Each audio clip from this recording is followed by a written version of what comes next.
예, 사랑하는 성도들, 예수님께서는요, 빛으로 이 세상 가운데 오셨다고 합니다. 세상이 너무나 어둠 가운데 깊이 이렇게 잠겨 있어서 세상의 어둠을 밝히고자 빛으로 예수님께서 오셨다고 했어요. 그래서 세상의 어둠 가운데 살아가는 사람들이 빛이신 예수님을 받아들이게 되면 어둠에 갇혀 있다가 어둠으로부터 자유를 얻게 되는 거죠. 그래서 예수 그리스도를 영접하는 자들, 빛이신 예수 그리스도를 받아들이는 자들은 하나님의 자녀가 되는 권세를 얻는다고 했습니다. 빛의 자녀가 되는 거죠.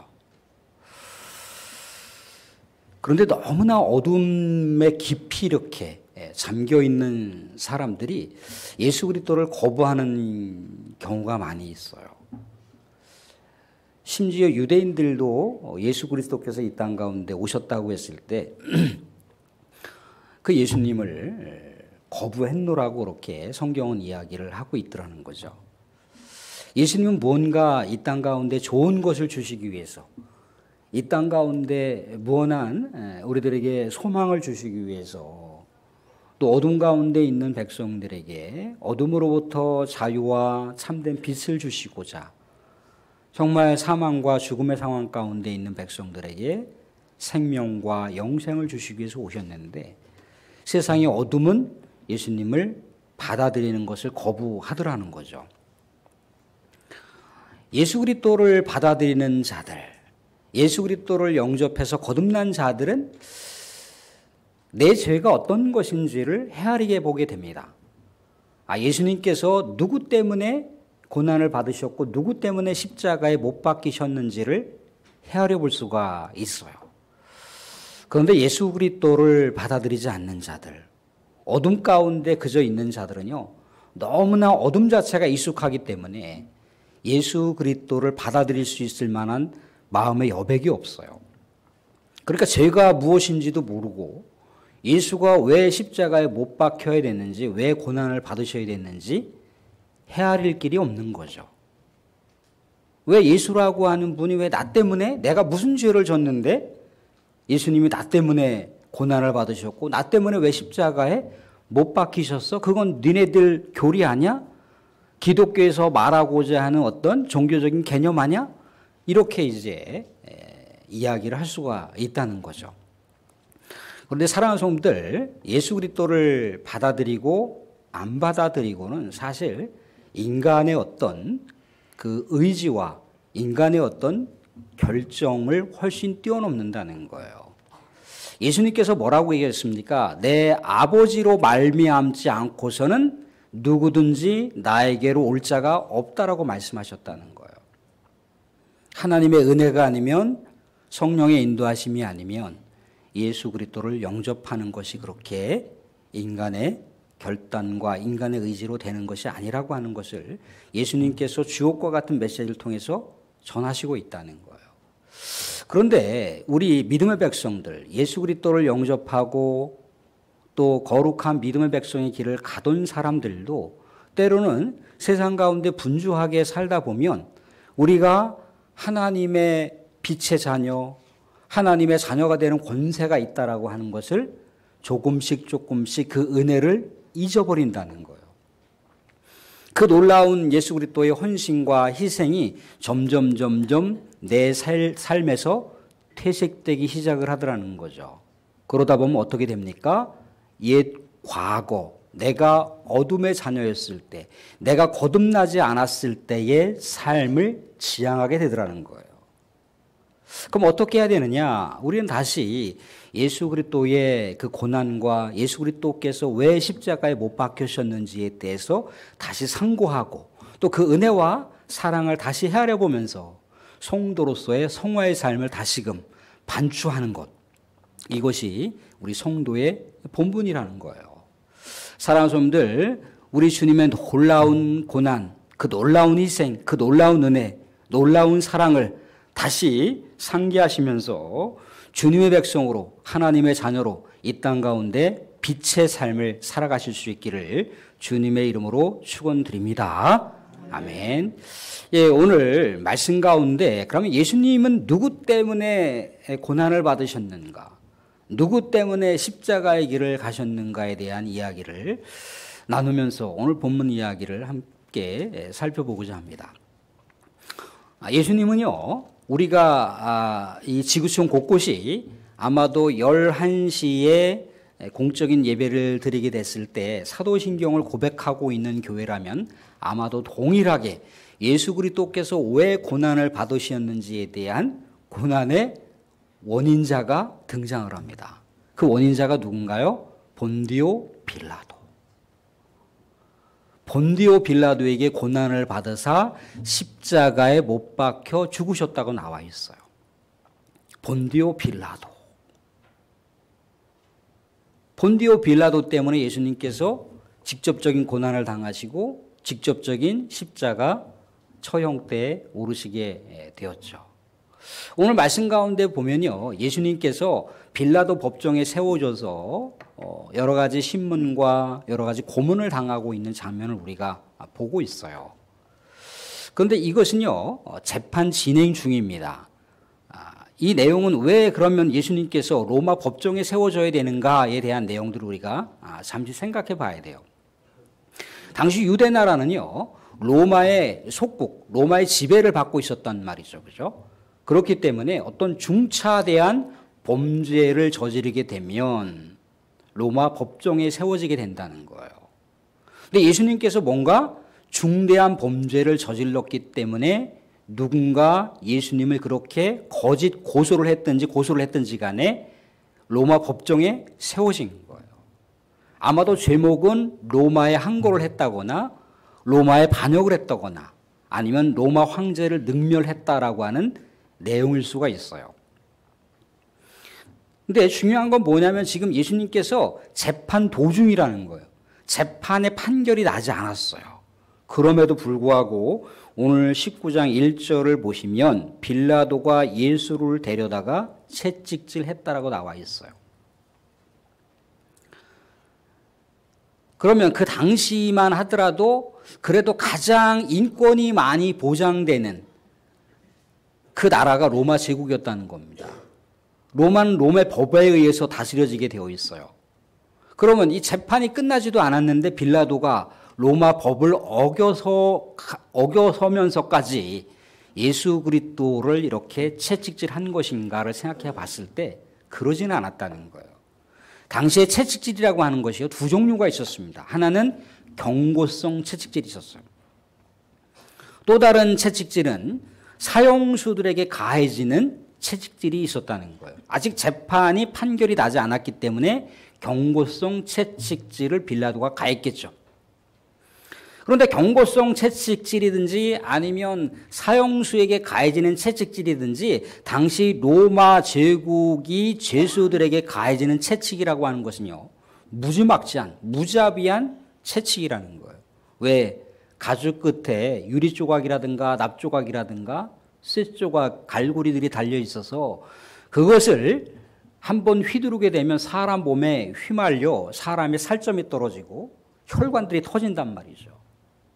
그러니까 얼마 정도 이 채찍질을 맞게 되는 사람들이 실신하게 되거나 아니면 죽게 되는 경우도 많이 있더라는 거예요.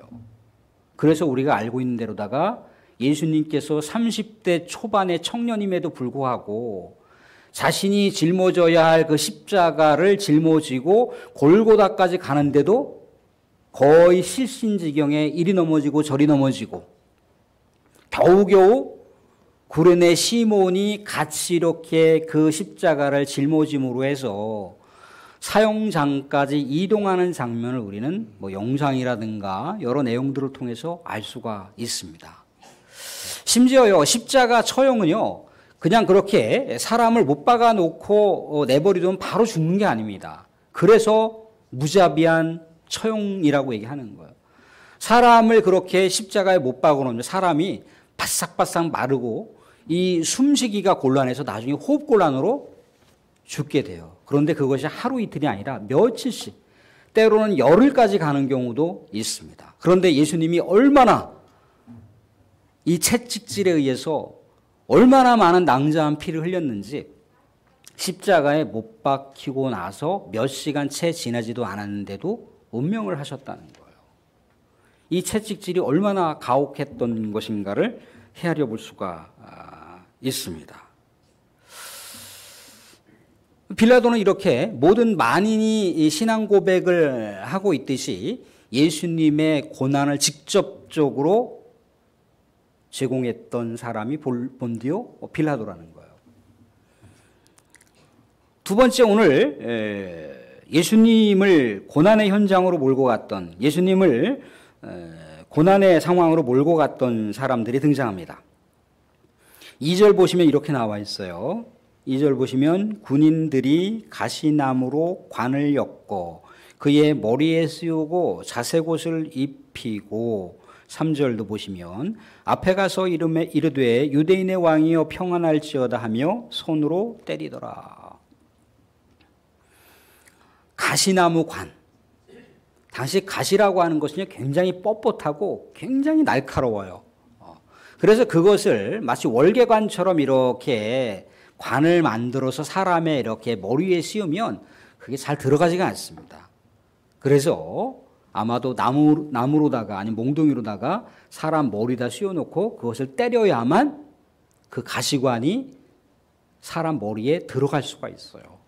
얼마나 날카롭고 예리한 그 가시관을 예수님의 머리에 씌웠을 때 군인들이 예수님 머리에 잘 안 들어가니까 그것을 나무 조각이나 아니면 몽둥이로다가 예수님 머리 위에다가 그 가시관을 올려놓고 쳤을 거 아니에요. 그죠? 그럼 예리하고 날카롭고 뾰족한 그 가시가 예수님의 이 머리점을 뚫고 지나가거나 아니면 이마를 뚫고 지나가거나 아니면 귓볼을 뚫고 지나가거나 얼굴을 찍고 들어간다는 거예요. 그 얼마나 많은 피가 낭자하겠습니까? 그죠? 근데 이렇게 가시관을 씌우는 것은요, 단순하게 고통을 가하는 것을 넘어섭니다.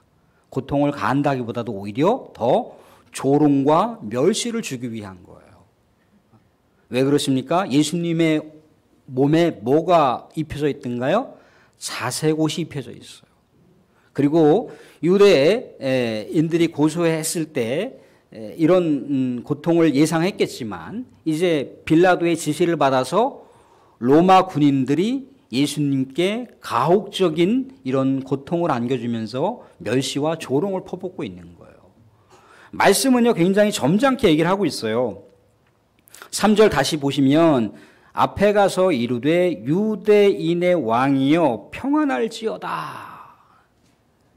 너 따위 같은 게 무슨 유대인의 왕이야. 반역죄로다가 로마 황제를 능멸하는 죄로다가 로마 제국을 반대하는 죄로다가 예수님께서 그렇게 유대 종교 지도자들에 의해서 고소를 당했는데 로마 군인들은 예수님을 조롱하고 모욕을 주는 거예요. 가시관을 씌워놓고 어디 군인들 중에 붉은 어떤 그런 자색옷을 입혀놓고 마치 왕의 그런 모습으로다가 이렇게 몰골을 꾸며놓고 예수님의 앞에 와서 얼마나 피가 범벅이 됐을 거 아니에요. 그죠? 거기다가 옷 하나만 입혀놓고 가시관을 씌워놓고 유대인의 왕이요 평안합니다. 평안합니다. 그러면서 마치 야유하듯이 그렇게 하고 있는 거예요. 마태복음을 보시게 되면 예수님의 얼굴에다가 침을 뱉었다라고 하는 장면도 나옵니다. 오늘 말씀 가운데 보면 그렇게만 한 것이 아니라 뭐라고 나옵니까? 3절 하반절 보시면 손으로 때리더라. 손으로 때렸다고 하고 있어요. 그러니까 얼마나 예수님께서 모욕을 당하고 조롱을 당했는지. 당시 군인들은요, 그럼에도 불구하고 이게 군인들의 당시 연극놀이예요, 연극놀이. 왕을 위한 연극놀이라 이거예요. 그러니까 예수님이 얼마나 무가치한 존재인지, 얼마나 별 볼 일 없는 존재인지. 야, 너 따위가 로마 황제에게 감히, 너 따위가 우리 로마 제국을 감히 능멸해? 그러면서 별 볼 일 없는 것이, 하찮은 것이 그러면서 얼굴을 때리고 침을 뱉고 그렇게 조롱을 하더라는 거죠. 근데 여기 때리다라고 하는 단어가요, 에디도산인데 미완령으로 되어 있어요. 그러니까 한 번 딱 때리고 만 게 아닌 거예요. 계속 연거푸서 때렸다는 얘기예요. 연거푸서 때리고 연거푸서 욕하고 연거푸서 침을 뱉었다라고 하는 얘기입니다. 얼마나 예수님께서 무지막지한 이 고난의 상황 가운데 몰려 있는 것인가를 생각해 볼 수가 있습니다. 예수님의 고난은 누구 때문인가요? 로마 군인들 때문이라고 하는 것. 직접적인 로마 군인들 때문에 예수님께서 당하는 고난을 우리가 보고 있습니다. 첫 번째는 본디오 빌라도. 두 번째는 군인들로 인해서 이런 고통을 당하고 있다는 거예요. 그런데요, 본디오 빌라도나 이 군인들은요, 사실 직접적으로 예수님의 그 육신에 여러 가지 고난을 제공했지만 보다 더 깊은 예수님의 이 고난을 받을 수밖에 없게 만들었던 사람들이 있었다는 거예요. 그들이 누군가요? 그들이 바로 예수님을 로마 법정에 고소한 유대 종교 지도자들이었다는 거예요. 자신들의 어떤 이권, 자신들의 어떤 기득권, 자신들의 권세가 예수님에 의해서 침탈당한다고 생각했기 때문에 예수님을 아주 제거하고자, 그것도 유대인들은 예수님을 죽일 수 있는 권한이 없어요. 그렇기 때문에 예수님을 로마 이방인에 의해서 죽이려고 하면 반역죄밖에 없거든요. 그래서 거짓 증언을 통해서 예수님을 그렇게 로마에서 가장 잔인하다고 이야기하는 반역죄로다가 예수님을 처단하고자 예수님을 이렇게 로마 법정에 세워서 고소한 거예요. 우리가 예수님의 그 십자가 양옆에 있는 강도라고 표현되어 있는 그 사람들도 사실은 독립투사들입니다. 민족해방 전위투사들이에요. 그들도 동일한 죽음을 맞이하게 됐다는 거예요. 그런데요, 사랑하는 성도님들, 성경은 무엇이라고 얘기하고 있는가? 누구 때문에 예수님께서 그렇게 고난의 길을 가셨고, 누구 때문에 그렇게 희생을 당하셨고, 누구 때문에 채찍질을 맞으셨고, 누구 때문에 이렇게 손으로 맞으셨고 조롱과 모욕을 당하셨다라고 얘기를 하고 있던가요? 이 땅 가운데 메시아 대신 구원자 예수가 700년 전에, 오시기 700년 전에 이사야 선지자가 53장을 통해서 메시아가 고난받는 종으로서 채찍질을 맞게 될 것이고 매를 맞게 될 것이고 정말 그러한 고통 가운데 놓이게 될 것이다라고 하는 것을 예언해 주고 있다는 거예요. 누구 때문에 채찍을 맞는다고 합니까? 우리 때문에 채찍을 맞는다고 얘기합니다. 우리를 위해서 멸시를 당한다고 얘기를 하고 있어요. 그래서 그가 찔리고 상하고 징계를 당하고 멸시를 받는 것이 다 우리 죄악 때문이라고 그렇게 분명하게 기록하고 있더라는 거죠. 심지어 하나님께서 그에게 우리의 모든 죄악을 짊어지게 하셨고 우리의 모든 죄를 담당하게 하셨다라고 그렇게 분명하게 하나님의 대언의 메시지를 전하고 있어요. 표면적으로는 본디오 빌라도일 수 있거나 표면적으로는 군인들일 수 있거나 표면적으로는 그렇게 로마 법정에 잔인하게 세웠던 유대 종교 지도자들일 수 있지만 하나님께서 메시아 예수 그리스도께서 이런 고난을 당하셔야만 우리의 죄가 사함받을 수가 있고 우리가 하나님의 놀라운 구원의 백성이 될 수 있다라고 하는 것을 분명하게 기록하고 있다는 거예요.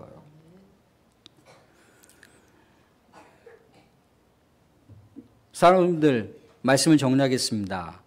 예수님께서는 왜 고난을 당하셨습니까? 왜 십자가 죽음의 길을 가실 수밖에 없었을까요? 바로 우리 때문에, 나 때문에 고난을 당하셨고 나의 죄 때문에 십자가 죽음의 길을 가셨다는 거예요. 예수 그리스도께서 십자가를 지셨기 때문에 우리의 죄가 사함받을 수가 있었던 것이고 예수님께서 그 고난의 길을 가셨기 때문에 우리가 나음을 입을 수 있었고 하나님과의 관계가 회복될 수 있었다는 거예요. 사랑하는 성도들, 우리에게 죄가 있으면요 우리는 결코 한 발자국도 하나님께 나아갈 수가 없습니다. 우리는 하나님으로부터 이미 단절된 사람들이기 때문에 하나님께로 감히 우리가 먼저 나갈 수가 없어요. 예수님께서 그런 화해자로 중재자로 십자가 죽음의 길을 가셨기 때문에 우리의 죄가 사해졌음으로 인해서 하나님이 우리에게 오실 수도 있는 것이고 우리가 예수 그리스도의 그 존귀한 이름을 통해서 하나님께로 나아갈 수가 있었다는 거예요. 이게 십자가의 신비입니다. 이게 예수 그리스도의 고난이에요. 우리의 이 놀라운 고난과 희생과 이 은혜와 사랑을 잊으면 안 됩니다. 불현듯 우리가 잊고 살 때에는 어떻습니까? 잊고 살 때는 그저 세상 가운데 우리가 어둠의 영역을 지향하면서도 마치 우리가 믿음의 길을 가고 있는 것 마냥 착각할 수가 있다는 거예요. 우리가 구원과 영생과 천성의 길을 향해서 가고 있다가도 우리가 불현듯 예수 그리스도의 이 고난과 희생과 은혜와 사랑을 잊어버리게 되면은 그 천성길을 향해서 가는 길이 별로 대단하게 생각되지 않을 수가 있다는 거예요. 내 현세의 삶이 중요한 것이지 그 나라를 가기 위한 이 땅 가운데서 아름다운 성도로서 성화의 삶을 살아가는 것이 그렇게 큰 의미가 없다고 생각할 수도 있다는 거예요. 그런데 분명한 것은 우리 하나님께서 예수 그리스도를 통해서 이 땅 가운데 은혜를 주시고자 축복을 주시고자 영생을 주시고자 구원을 주시고자 하나님의 나라를 우리에게 주시고자 고난의 길을 가게 하셨다고 하는 것이고 십자가의 죽음의 길을 가도록 하나님께서 그렇게 하셨다는 거예요. 사랑하는 여러분들, 그 놀라운 사랑, 놀라운 희생, 그 놀라운 헌신, 그 놀라운 은혜를 우리가 잊지 마시고 다시 반추하시면서 이 땅 가운데 그 놀라운 하나님의 백성으로 놀라운 빛의 자녀로 이 땅 가운데 어둠을 바라보는 백성이 아니라 빛을 바라보면서 성숙한 성화의 삶을 살아가는 성도가 되실 수 있기를 주님의 이름으로 축원드립니다. 아멘.